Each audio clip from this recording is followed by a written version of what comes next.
Bonjour, je m'appelle Stanislas Sid, je suis critique de cinéma et aujourd'hui je vais vous parler du film Été 85. C'est un film de François Ozon, un film français de 2020. C'est une romance estivale entre deux garçons. D'un côté il y a Alexis qui va vivre son premier amour de façon assez intense et de l'autre côté il y a David qui lui a un peu plus d'expérience amoureuse et qui va être totalement idéalisé par Alexis. On se connaît que depuis ce matin. Pourquoi perdre du temps? On est tous mortels. À cet instant précis, il n'y avait rien au monde que j'aurais pu lui refuser. Je voulais passer tout mon temps avec lui. Alors c'est un film qui en apparence est très lisse, il y a du soleil, on est en bord de mer, mais en fait les thèmes sont assez complexes et un peu plus sombres que ce qu'on peut imaginer, ce qui est quelque chose d'assez habituel dans le cinéma de François Ozon. Alors François Ozon, parlons de lui. Il y a deux choses qu'on retrouve dans l'été 85 qui sont assez habituelles chez ce réalisateur et qui expliquent son cinéma. Une des premières choses, c'est qu'il aime bien dessiner des univers très réalistes, auxquels on croit, crédibles on va dire, et d'ajouter des touches de fantaisie dedans. Ça peut être un élément de science-fiction, ici il n'y en a pas, mais ça peut aussi être des personnages qui vont être très larger than life. Alex, on pourrait peut-être emmener Kate faire une promenade? Oh, j'adorerais. Vous savez, Alexis, c'est un gentil garçon. On veut l'aider parce que c'est notre fils et qu'on l'aime. Pourquoi est-ce que Ozon il fait ça? Il fait ça pour, dans une réalité, dessiner un pont vers une alternative.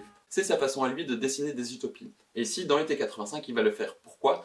Pour dessiner une sorte d'utopie queer, une utopie homosexuelle, puisqu'on est quand même dans un film qui se passe dans les années 80. C'est le début de la crise du sida, les mentalités ont moins évolué qu'aujourd'hui, et pourtant, on va le voir, l'environnement dans lequel se déroule cette relation amoureuse est relativement peu homophobe. Et donc c'est sa façon à lui de dessiner une sorte d'utopie, une autre réalité, un geste artistique en quelque sorte. Ça va, mon chéri? Ouais. Mon Dieu, mais qu'est-ce que tu lui as fait? Maman, ça chavirait, c'est tout, c'est rien. Un bon bachot, c'est tout ce qu'il te faut. Allez!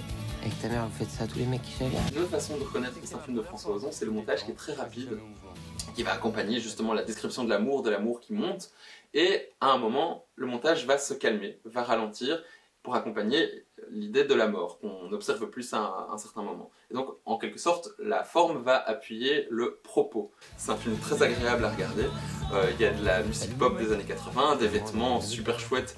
Je dirais aussi que le film a eu 11 nominations au César, c'est les Oscars du cinéma français, donc je pense ne pas être le seul à aimer ce film, et a priori vous l'aimerez tout autant que moi. Et pour conclure, je dirais qu'à la fin du film apparaît un jeune comédien. Il est belge, il s'appelle Johan Zimmer, et un peu de belgitude ne fait jamais de mal, donc je vous souhaite un très bon film en compagnie de François Ozon, d'une touche de belgitude, et de super acteurs, Félix Lefebvre et Benjamin Voisin. Bon film! Et pour toi, ce qui est important, c'est pas ce qu'on fait ensemble. C'est moi que tu veux. Ça, c'est pas possible, Alex. J'ai besoin de comprendre ce qui s'est passé.